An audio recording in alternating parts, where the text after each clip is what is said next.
Hi everybody, John Baldwin, just continuing on there. I did show you the book by Dr. Marcus Saris on transdermal magnesium. And indeed, if you're going to put it on the body, transdermally means it goes into the skin. So this one here is absolutely superb for doing that. There is no itch or bite or scratching or itchiness, which sometimes people get with magnesium. We can use this underneath our arms as a deodorant, natural deodorant. We can use it, best place to put it actually is underneath the arms and the back of the kneecaps. But you can rub it on any sore muscle. Magnesium gel, absolutely phenomenal. 10 drops, 230 milligrams of magnesium chloride. Then we have this one here, which is the magnesium rub. There is a little bite to that one. And what we've done with 10 drops of this one is 400 milligrams of magnesium chloride. But again, you can rub it on to your skin. Absolutely great way to get magnesium into the system.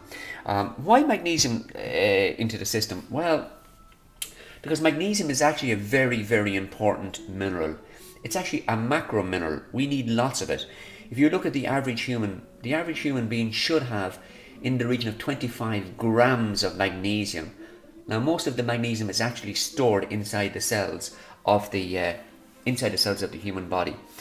But another great book here is the Magnesium Miracle by Dr. Caroline Dean, and she's gone through quite an extensive research on the magnesium, and this one is taking it orally. And the one I found to be really good is this Magnesium 365. The reason being is because you can determine, it's a powder, you can determine the dose that you want to take on a daily basis. So for example, I would take maybe about, for myself personally, because I do a lot of running, I would take probably in the region of about maybe 2,000 milligrams of magnesium between taking it internally and taking it externally. The reason why I take it externally and put it on my skin is because a lot of people have a bowel tolerance to magnesium. So, some people might be only able to take 200 milligrams and they'll run to the toilet. Some people might be able to take 400 milligrams and still run to the toilet. It's just a bowel tolerance thing, okay? So, don't get too alarmed about it. And what I do is when you put it on transdermally onto the skin, well, what happens there is that it's actually bypassing the whole digestive tract, so therefore there is no bowel tolerance with it. And that means that if I put on 10 drops under each arm, I've now got 800 milligrams of magnesium. And if I put 10 drops behind the back of each knee, I now have another 800 milligrams of magnesium. I'm now at 1600 milligrams, and then I would usually take a drink throughout the course of the day of 400 milligrams. So I'm up around 2000 milligrams on a daily basis of magnesium. A great book if you get your hands on it. It's a guy called Dr. Joel Wallach, Dead Doctors Don't Lie. I'm not particularly interested in the name and the title of the book, but Joel Wallach was a vet, and then he became a medical doctor. Now he's done 17,500 autopsies on 450 species of animals. He's done it on 3,000 human beings, and what he's found is that for all the people that think that they die of natural causes, in actual fact they die of a mineral deficiency. So we've got a serious problem with mineral deficiencies. Joel Wallach says that we need 60 minerals on a daily basis.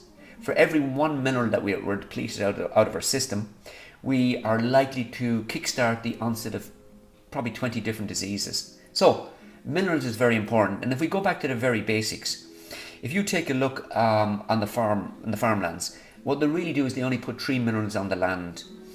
The plants themselves actually need about 60 minerals on a daily basis for a strong immune system.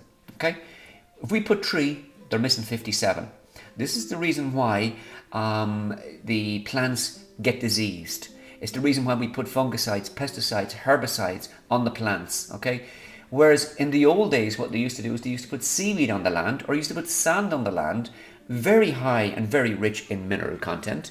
And the plants have an innate ability and have a very good immune system themselves to be able to fend off and fight diseases. The other problem, of course, is this, that the only way we can absorb minerals is actually through either minerals coming from the sea, like seaweed, or minerals coming from the plants. We cannot go out and pick up a handful of dirt. We cannot eat the dirt. What we have to do is we have to take our minerals from the plants. So, inland, under the ground, the minerals are in an inorganic state. By the time the plants pull them up through the system, they become an organic state. That is, when we eat the plants, we get the minerals. Okay, but if the plants are deficient in the first place, then so are we. Now we need 60 minerals, according to Dr. Joel Wallach, we need 60 minerals on a daily basis.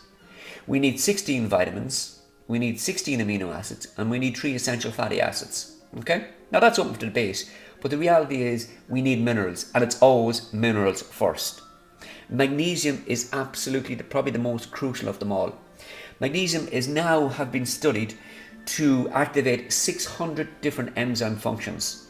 In the human body, we don't operate on a chemical basis. We don't operate generally on a heat basis. So what we operate on is an enzyme basis. So all our reactions are enzyme. Well, magnesium is actually a cofactor to all enzyme functions in the human body. Okay, so magnesium is absolutely crucial. And when we have pains in the backs of the legs, very simply, it's magnesium deficiency. Okay, so when we have where bodies are very stiff and we're very sore, it's too much calcium in the system, not enough magnesium. Magnesium is the relaxant. When you're highly stressed, you will burn through magnesium like there's no tomorrow. You need lots of magnesium. If you're exercising, you cannot make ATP, which is adenine triphosphate, without magnesium. Magnesium is the final stage of ATP production. So people that are stressed out, what we find is that they're very magnesium deficient. They're going through a stage where they can't think clearly. Their brain is very foggy. They're not able. Mental clarity is decreased. Mental recall is decreased. But what you've got to understand is this: that most of the magnesium is actually stored in the brain. Okay, the brain uses 20% of the total energy of the human body. Okay, and what the body will do to keep the heart pumping, it would automatically, when we do not have enough energy, it would automatically shut the brain down to what we call the reptilian brain. And we see that happening with runners. When they hit the wall, the body will shut the brain down to give the runner the extra energy to get across the line. Same goes when we're stressed. Because we've burnt up to the magnesium, we cannot make enough ATP. We cannot feed the brain. So the body will automatically shut down the brain, and now we're stuck into a fight or flight mode. So magnesium is absolutely incredibly important for very good brain function, very good body function. It's absolutely very important as well for taking the glucose. It allows the glucose in the blood, high blood sugar. It allows the glucose in the blood to go inside the cell as opposed to staying in the blood circulation. And at that stage, we're insulin resistant. So it's very important to do that. It's also very important to stop the blood leaching or calcium getting into the blood. It's actually a gateway, and it blocks off the calcium getting into the blood, giving us high levels of calcium. Therefore, we would find that we would have high blood pressure because of it. So magnesium is really important. And as I said, 2 ways you can take it. And the way I would do it is I would take the powder, and what I've done there is I made it up with a herbal tea. You can make it just on its own and drink it on its own. And I would also use it transdermally. You can also brush your teeth with it, by the way, transdermally. If you've got bleeding gums, it's absolutely superb for that. Or if your breath is bad, you'll find that the magnesium is really good at killing off the bacteria. So magnesium is very important. Okay. So as I said, what we do need on a daily basis, what people don't realize, they walk into the health stores, they will ask for a multivitamin, but nobody asks for a multi-mineral. Now, one of the best ways you can go into your health store and actual fact and buy a good multi-mineral is actually by using Himalayan salt. Well, people go, well, salt is bad for my blood pressure. You're absolutely right. Table salt is absolutely detrimental to your blood pressure because of the very high level of sodium in it. Okay. But with Himalayan salt, the sodium content, it's around 45%. But then you've got all the other minerals in there as well that the body needs on a daily basis. So I'm suggesting that if you're not taking minerals, I suggest you start using Himalayan salt on all your food. And what will happen is some days you'll take out a tomato out of the fridge and you may not use salt because the body knows when it has enough and when it hasn't got enough. Okay, so very important minerals, and particularly important magnesium. Very important. The fact that magnesium is a water soluble mineral, it means that it's unlikely you're going to have loads and loads of magnesium build up in the system.